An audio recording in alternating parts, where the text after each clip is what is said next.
औज़ुबिल्लाहिमिनश्शैतानिर्रजीम बिस्मिल्लाहिर्रहमानिर्रहीम क़ाल रब्बि इश्रह ली सदरी वयस्सिर ली अमरी वहलुल उक़दतम मिन लिसानी यफ़क़हू क़ौली वअल्लैसा लिल इंसानि इल्ला मा सआ। अस्सलामु अलैकुम फ्रेंड्स, उम्मीद करता हूँ कि आप सब लोग खैरियत से होंगे और अपनी अपनी ज़िंदगियों में बहुत सारा एंजॉय कर रहे होंगे। आज हम लोग करने जा रहे हैं इम्पोर्टेंस ऑफ इक्विलिब्रियम कांस्टेंट। इससे पहले हमने इक्विलिब्रियम कांस्टेंट पढ़ा है। इक्विलिब्रियम कांस्टेंट यानी कि के सी जो है वो हमने उसकी डेरिवेशन देखी है, उसकी डेफिनेशन, फिर उसके यूनिट्स के अबाउट देखा कि इसके यूनिट्स हम कैसे जो है ना वो निकालते हैं। फिर उससे रिलेटेड हमने कुछ एक्टिविटीज़ की थी। आज हम करने जा रहे हैं कि ये जो इक्विलिब्रियम कांस्टेंट है इसका फ़ायदा क्या है, इसके बेनिफिट्स क्या हैं, क्या इसके एडवांटेजेस हैं, या क्या इसकी एप्लीकेशंस हैं, क्या इसके यूजेस हैं। यानी कि ये आगे चल के रिएक्शन के अंदर हम ये हमारे किस काम आता है। ये इक्विलिब्रियम कांस्टेंट जो केसी हमने law of mass action use करके ये केसी जो हमने निकाला था इक्विलिब्रियम कांस्टेंट एक्सप्रेशन, इसका मकसद क्या है, यानी ये आगे रिएक्शन के अंदर कहाँ पे यूज़ होता है, कहाँ पे जो है ना हमें बेनिफिट मिलता है इसका।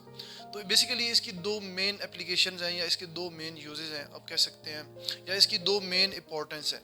सबसे पहले इसमें है predicting the direction of reaction, और दूसरी जो है वो एक्सटेंट ऑफ जो है ना वो रिएक्शन है, predicting the extent of reaction. आज हम जो है ना वो इस जो आज वाला लेक्चर है इसके अंदर हम जस्ट ये एक वाली इंपॉर्टेंस करेंगे, एक ही इंपॉर्टेंस करेंगे, predicting the direction of reaction, और बाकी जो सेकंड है वो इंशाल्लाह हम नेक्स्ट लेक्चर में उसको डिस्कस करेंगे। तो predicting the direction of reaction, अब देखें हमने जैसे जो है ना कोई भी रिएक्शन करवाते हैं तो वो रिएक्शन, कुछ रिएक्शन ऐसे होते हैं जो सेकंड्स में हो जाते हैं, ठीक है। कुछ रिएक्शन ऐसे होते हैं जिनको आधा घंटा लग सकता है, एक घंटा लग सकता है। कुछ रिएक्शन ऐसे होते हैं जो दो दो तीन तीन दिन चलते रहते हैं लेबॉर्ट्री लेवल पे, और कुछ रिएक्शन ऐसे होते हैं जो यानी कि दिनों के हिसाब से चलते हैं। तो कुछ इतने लंबे रिएक्शन होते हैं और कुछ यानी कि बहुत जो है ना वो कम टाइमिंग वाले रिएक्शन होते हैं, यानी कि विद इन सेकेंड्स हो जाते हैं। कुछ रिएक्शन ऐसे होते हैं जो 5 मिनट 10 मिनट में हो जाते हैं। तो अब जो 5 या 10 मिनट वाले रिएक्शंस हैं या फिर जो लंबे रिएक्शन है यानी कि ज़्यादा टाइमिंग वाले रिएक्शन है, तो उन बेसिकली हम उनको ये प्रोग्रेस चेक करने के लिए कि वाकई रिएक्शन हो रहा है या नहीं हो रहा।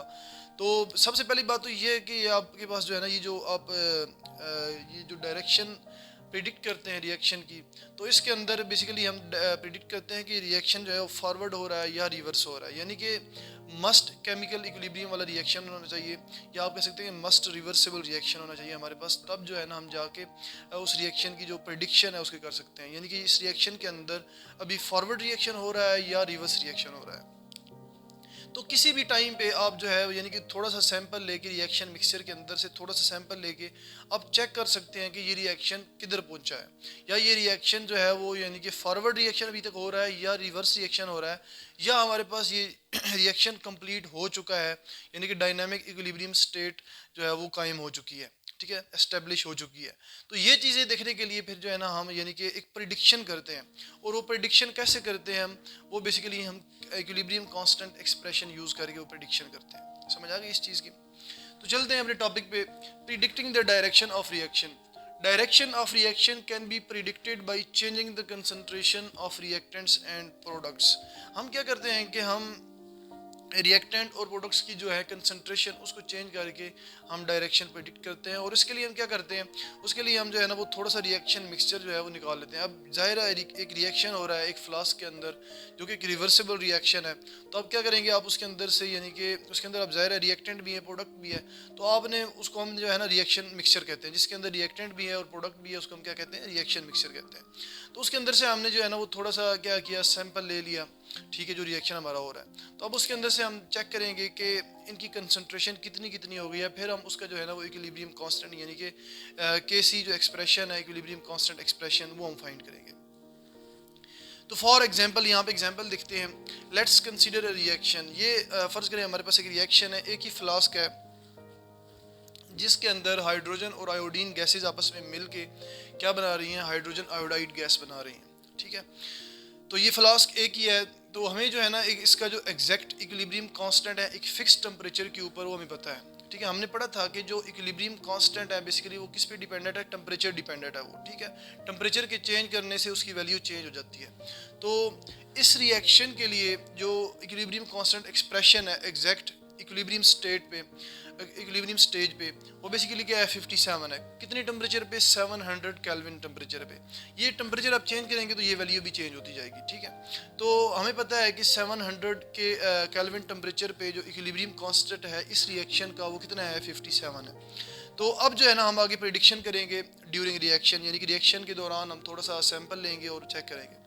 Suppose the components concentration after taking a small sample from reaction mixture, और जो रिएक्शन मिक्सचर है उसके अंदर से हमने एक स्मॉल सैंपल लिया और उसके अंदर जो कंपोनेंट्स हमें पता है 3 कंपोनेंट्स हैं, हाइड्रोजन, आयोडीन गैस और आगे हाइड्रोजन आयोडाइड गैस जो प्रोडक्ट है। तो ये 3 ही हमारे पास कंपोनेंट है। इनकी कम जो है ना हम कंसंट्रेशन चेक करेंगे। तो इनकी कंसंट्रेशन लेट करेंगे, इनकी कंसंट्रेशन एक स्पेसिफिक टाइम पे, ठीक है ना। हम टाइम भी जो है ना बेसिकली वहाँ पे चेक करते हैं कि हम जो है ना जैसे ही रिएक्शन स्टार्ट हुआ है उस टाइम भी हम कंसंट्रेशन उनकी चेक कर सकते हैं, आधे घंटे बाद भी चेक कर सकते हैं, 15 मिनट बाद भी चेक कर सकते हैं। यानी कि वो रिएक्शन का एक तो हमें टाइमिंग पता होगी, तो उस टाइमिंग के बीच में हम जो है ना किसी भी पॉइंट पे स्पेसिफिक टाइम पे जो है ना हम रिएक्शन उसकी जो है ना जो रिएक्शन मिक्सचर के कंपोनेंट्स हैं बेसिकली उनकी कंसंट्रेशन चेक करते रहेंगे। तो यहाँ पे हाइड्रोजन गैस है, ये जो टाइम है स्मॉल टी जो सबस्क्रिप्ट में है, बेसिकली किसको शो कर रहा है? ये किसी भी टाइम को शो कर रहा है, यानी कि जब रिएक्शन हो रहा है तो उसके अंदर किसी भी एक स्पेसिफिक टाइम पे। तो लेट कर लेंगे ये एक हाइड्रोजन गैस की जो है ना वो क्या है कंपोजिशन है 0.10 मोल पर डीम क्यूब है। ये आयोडीन गैस है, इसकी एक स्पेसिफिक टाइम पे जब हमने रिएक्शन मिक्सचर में से सैंपल लिया उसकी जो है कंसंट्रेशन है 0.20 मोल पर डीम क्यूब है। हाइड्रोजन आयोडाइड की जो है वो 0.40 मोल पर डीम क्यूब है। Where T stands for concentration at some time. तो नेक्स्ट हमारे पास जो है ना एक डेफिनेशन भी बनती है, वो हम देखते हैं। जब ये आपके पास कंसंट्रेशंस आ जाएंगी, आपके पास कंसंट्रेशंस आपको पता होंगी कि हमने जो रिएक्शन मिक्सचर जो रिएक्शन हो रहा है उसके अंदर से हमने सैंपल लिया और जो कंपोनेंट्स हैं रिएक्शन मिक्सचर वाले रिएक्टेंट और प्रोडक्ट्स उनकी कंसंट्रेशन आ गई हमारे पास। तो उसके बाद ये जो कंसंट्रेशन की वैल्यूज़ होंगी ये आप इसका क्या करेंगे KC यानी कि इक्विलिब्रियम कांस्टेंट एक्सप्रेशन बनाएंगे और उसके अंदर ये वैल्यूज़ पुट करेंगे। जब ये आप वैल्यूज़ सारी KC के अंदर पुट करेंगे, इक्विलिब्रियम कांस्टेंट एक्सप्रेशन के अंदर पुट करेंगे, तो आपके पास जो वैल्यू आएगी वो रिएक्शन कोशेंट कहलाएगी। क्या कहलाएगी? रिएक्शन कोशेंट कहलाएगी। उसको हम क्या बोलेंगे? Reaction quotient QC। When we put these concentrations, ये जो concentration हमने फाइंड किया है into equilibrium constant expression, यानी कि KC जो आप इसका बनाएंगे, पहले ये जो KC बना हुआ है देखें यहाँ पे, तो इसके जो KC एक्सप्रेशन है उसके अंदर जैसे ही आप ये वैल्यूज पुट करेंगे एक स्पेसिफिक टाइम पे, एक सम टाइम पे, तो उसको हम जो है ना जो हम हमारे पास वैल्यू आएगी we get a value which is called reaction quotient. उसे हम क्या बोलेंगे? रिएक्शन कोशेंट बोलेंगे, QC बोलेंगे।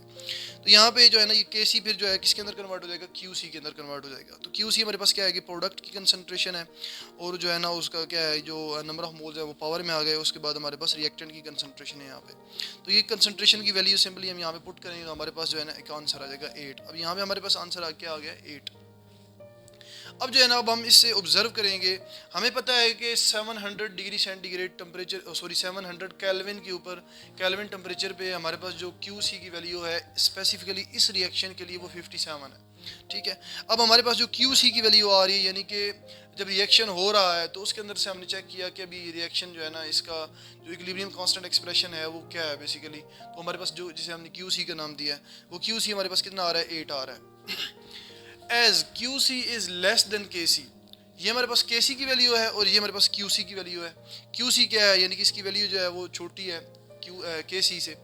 As QC is less than KC it means reaction requires more concentration of product. इसका मतलब ये है कि अभी तक रिएक्शन को जो है यानी कि रिएक्शन के अंदर प्रोडक्ट थोड़ी मिकदार में बनी है, अभी ज़्यादा मिकदार में और प्रोडक्ट बननी है। अभी जब जाहिर है वो प्रोडक्ट और बननी है तो रिएक्टेंट आपस में रिएक्शन कर रहे हैं और प्रोडक्ट बना रहे हैं और, ठीक है। तो इसका मतलब क्या है कि रिएक्शन कहाँ पे मूव कर रहा है? लेफ्ट टू राइट मूव कर रहा है, यानी कि रिएक्शन फॉरवर्ड मूव कर रहा है। समझ आ गई इस चीज़ की? इससे आगे हम फिर जो है ना यानी कि इस चीज़ को देख के हम जनरल कंक्लूजन निकालते हैं।